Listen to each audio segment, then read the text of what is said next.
मैं आपकी मुलाकात करवाने जा रहा हूं दो ऐसे नौजवान भाइयों के साथ। स्कूल जाए बगैर होम स्कूलिंग के थ्रू डॉक्टर शिराज खालिद ने सिर्फ 20 साल की उम्र में MBBS की डिग्री हासिल करके पाकिस्तान का सबसे कम उम्र तरीन नौजवान डॉक्टर बनने का एजाज़ अपने नाम किया है। इन्होंने 10 साल की उम्र में मैट्रिक की। फराज खालिद ने सिर्फ 17 साल की उम्र में MPhil स्कॉलर बनने का एजाज़ अपने नाम किया है।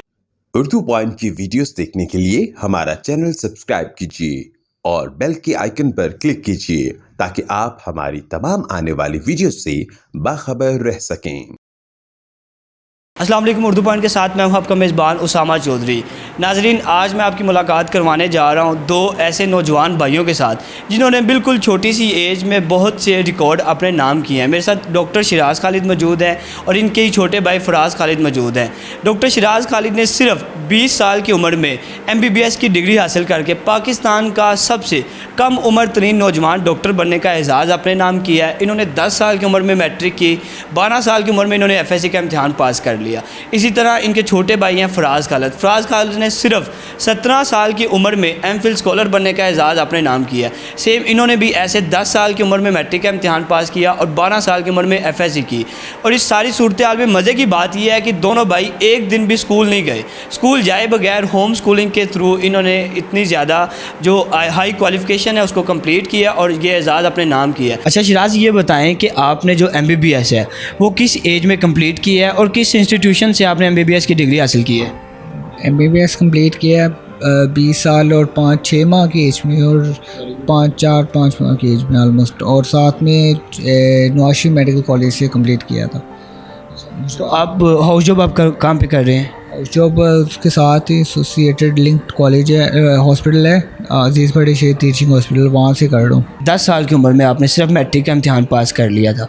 उसके बाद फर्दर आपने कैसे कौन सी डिग्री ली और किस एज में ली, वो ज़रा डिटेल में हमें बताएं।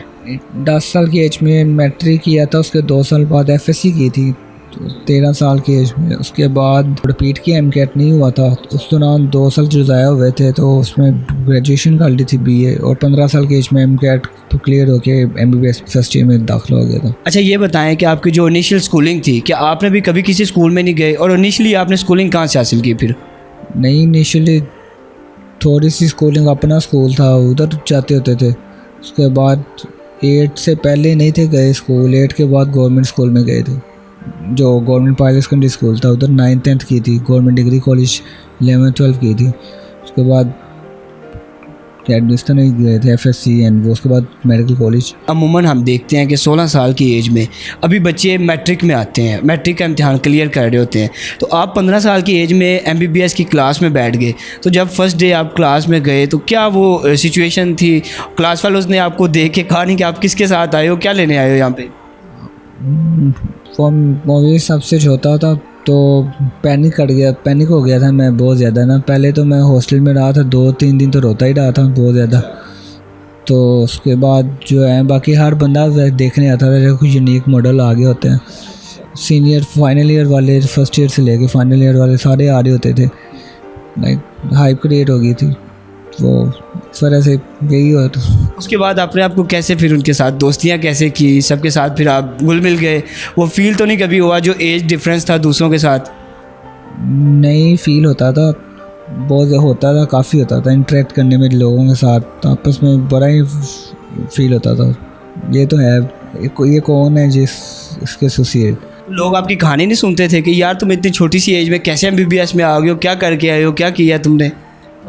हाँ, फैसिनेट होते थे, लेकिन वो जो है अक्सर कुछ कहते थे ये झूठ बोल रहे हो, कुछ कहते थे कोई UHS को पैसे दिए हैं, लेकिन नहीं, इस तो उनको मैंने बताता, फिर डिग्री दिखाता था। और वैसे भी मैं छोटा होता था तो उन्होंने यकीन कर लिया। वो करिकुलर एक्टिविटीज़ इतनी ज़्यादा नहीं की, बस कभी कभी बुक रीड, कभी कभी कोई अफसाना वगैरह या ऐसे वगैरह। एंड वाले जो प्रूफ के डेज होते थे 5-6 महीने, उसमें तो 12-12 घंटे आलमोस्ट पढ़ना होता था, 12-13 घंटे आलमोस्ट पर डे।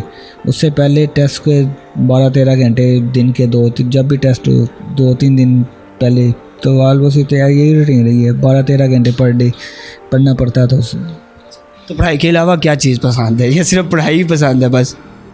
पढ़ाई के अलावा उधर क्रिकेट वगैरह पसंद है मुझे। इसके अलावा सीजन्स देखता हूँ, नेटफ्लिक्स वगैरह, ये बिंज वॉच।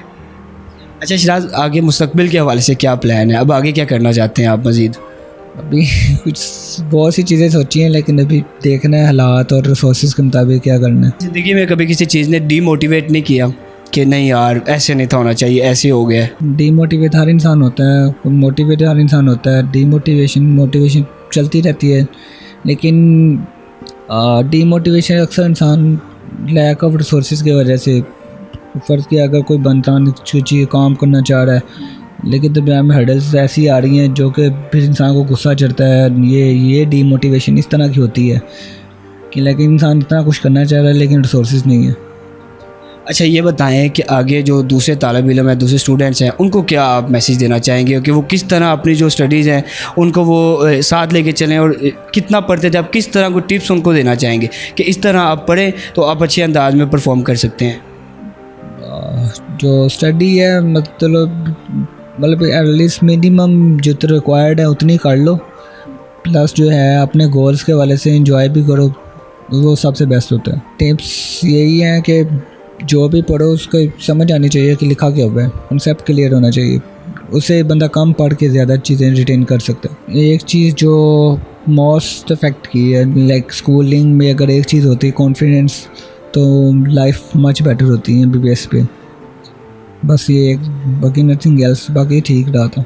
बहुत शुक्रिया, थैंक यू। फराज ये बताएं कि आपने किस एज में मैट्रिक किया और आगे कैसे कैसे आपने कौन कौन सी डिग्री हासिल की? I have done matric at the age of about 10 years and FSc at the age of about 12 years and BSc at the age of 15 years and MSc at the age of 17 years. पापा ने पढ़ाया था कि शुरू से उन्होंने मेरे word mean करवाए ताकि हम चीज़ों को पढ़ के उनका कंसेप्ट हासिल कर सकें।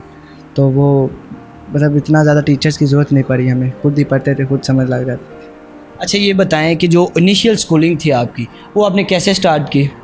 इनिशियल होम स्कूलिंग थी हमारी, मामा और बाबा ने पढ़ाया था हमें, तो वही होम स्कूलिंग करके तो हम मतलब 8वीं तक होम स्कूलिंग थी। उसके बाद 9th-10th में स्कूल में एडमिशन लिया था और उसके बाद ऑनवर्ड आप यूनिवर्सिटीज़ में मतलब जा ही रहे हैं, आ जा रहे हैं। अच्छा तो एक दिन भी आप किसी स्कूल में नहीं गए, कभी भी स्कूल का मुँह नहीं देखा? 8वीं तक नहीं थे गए कभी भी स्कूल, मतलब घर में पढ़ा था। उसके बाद 9th-10th में स्कूल में एडमिशन लिया, फिर वो रेगुलर आ गए स्कूल, फिर कॉलेज और फिर यूनिवर्सिटीज़ में। छोटी सी एज में क्या बस पढ़ते थे, इसके अलावा कोई और काम नहीं करते थे क्या? नहीं, क्रिकेट खेलते हैं हम, मतलब हॉबीज़ में क्रिकेट, सुबह उठ के नमाज के बाद हम क्रिकेट खेलते हैं रोज़ाना। तो वो मतलब क्रिकेट भी खेलना, साथ में दूसरे काम भी करना, मोबाइल भी चलाना, लैपटॉप, मतलब हर चीज़ यूज़ करनी है, साथ में थोड़ा बहुत पढ़ लेते थे। हमारे साथ इन नौजवानों के जो वालिद हैं प्रोफेसर खालिद साहब मौजूद हैं, हम इनसे बात करते हैं। अस्सलाम वालेकुम। वालेकुम सलाम। प्रोफेसर साहब बिल्कुल छोटी सी एज में बच्चों को आला तालीम दिलवा दी है। एक 20 साल की एज में डॉक्टर बन गया, एक 17 साल की एज में MPhil स्कॉलर बन गया। ये क्या फार्मूला है? बच्चों को स्कूल भी नहीं भेजा और किस तरह इनको इस डायरेक्शन में लेके आए हैं? मैं स्कूल टीचर था और मुझे ग्रेड 6 एक क्लास को पढ़ाना पड़ा, इंग्लिश मीडियम सेक्शन था। तो उनकी 6 और 7 ग्रेड में बहुत अच्छी कारकर्दगी थी पूरी क्लास की। तो जब 8 में, 9th और 10th में वो बच्चे गए तो उसमें बहुत लायक बच्चे जो है ना, वो मैंने ज़वाल पजीर होते हुए देखा उनको।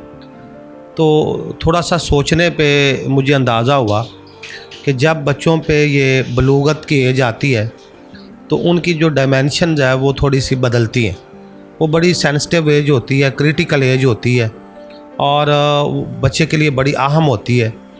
तो उस एज से पहले ना बच्चे में इल्म हासिल करने की सलाहियत बहुत ज़्यादा होती है। तो ऐसे मेरे जहन में ख़्याल आया कि बच्चे को ना बलूगत के करीब मैट्रिक या FSc कर जानी चाहिए। तो इस नुक्ता नज़र से ना ये शराज और फराज को पढ़ाना शुरू किया। तो वो एक एजुकेशनल एक्सपेरिमेंट मेरी नज़र में तो इंतहाई कामयाब रहा। और अगर गवर्नमेंट जो है या हमारे जो बोर्ड्स हैं वो एज रिस्ट्रिक्शन का ज़ाब्ता ना लाते तो ये एक्सपेरिमेंट आगे फर्दर चलता और बच्चों पे, और ये पॉसिबल था कि हम एक नया मॉडल जो है वो स्टडी का वो एक अरेंज कर सकते या परवान चढ़ा सकते थे। मैं यही करता था 4-5 साल इनको कि इनको इंग्लिश की, सोशल स्टडी की, साइंस के मीनिंग लिखाने और इनको तर्जमा करवाना। बस एक ही काम करवाता रहा हूँ, मीनिंग और तर्जमा। उसमें ये होता था कि 5, 6, 7 साल की उम्र में जो ये दोनों बच्चे हैं इनकी वोकैबुलरी कोई MA इंग्लिश जो आज के हैं उनके बराबर हो जाती थी। तो वोकैबुलरी बराबर होने से, ग्रामर पढ़ने से सेंटेंस समझ में आ जाता था, बुक समझ में आ जाती थी, तो बुक बच्चे की टीचर बन जाती थी। तो ये एक तरीक़ाकार था कि थोड़ा सा एक्टिविटी बेस्ड था और उसमें इंग्लिश पे फोकस था ट्रांसलेशन के हिसाब से। तो मेरे ख़्याल में इससे बहुत फ़ायदा होता है। और जो डायरेक्ट मेथड है उसमें तो बड़े मसाइल आते हैं। इवन हमारे जो BS फारग तहसील लोग होते हैं, बच्चे होते हैं, वो मतलब टेक्स्ट को, कंटेंट को वो पेश कर रहे होते हैं, लेकिन उनको पता नहीं होता, एक्सप्लेन नहीं कर पाते, या उनको कंप्रीहेंशन नहीं होती कि वो क्या कहना चाहते हैं, या उनको बुक से क्या समझ आई है।